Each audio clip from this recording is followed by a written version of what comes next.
Less powerful states tend to not expand and have little participation in warfare.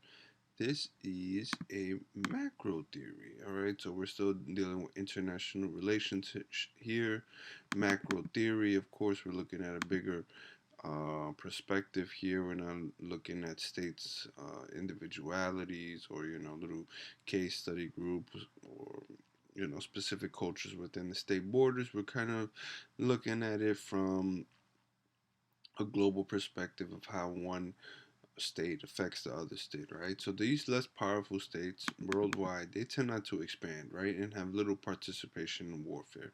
So why do you think that is, right? So these less powerful states do not expand because they have one, weak economy, two, um, not enough advances technology. All right, that's another right, and have little participation in warfare. Right, so they're not in desperate need of expanding their state borders.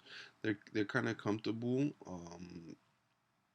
where where they're at the moment. Okay, um, they do not engage in warfare because they can't risk being conquered by another by a more powerful state.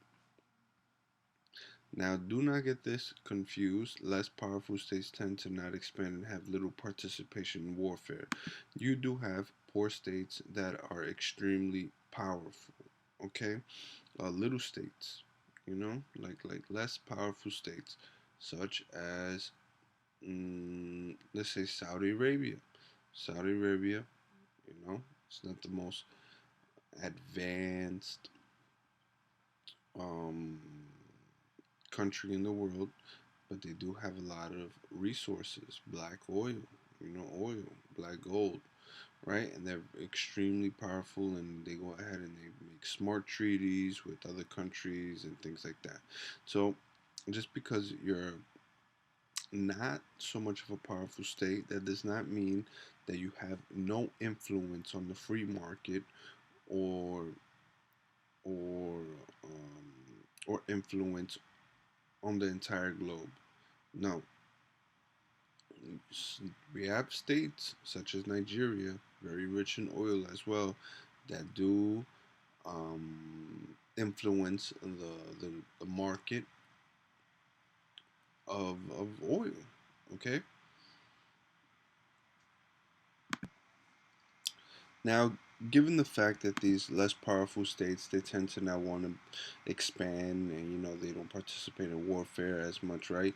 They actually become pawns to superpowers, and these superpowers, they get into this mental construct where they're like, hey, listen, you know what, this state here, they're not that powerful. You know what, we can go in there and we can infiltrate. We can extract their resources. We can start doing business and manipulate them and telling them, hey, listen, come into the economy, come into this free trade market, things like that, right? And then superpowers might also get this idea where they're, hey, listen, man, if that state is up for grabs, you know what, we might as well grab it because if not, the enemy will. Okay, so less powerful states, they tend to fall victim to superpowers. Of course, superpowers, they're all in check by other superpowers and things like that. But remember, there is no higher power or higher being that says, hey, listen, this country cannot invade this country. Okay?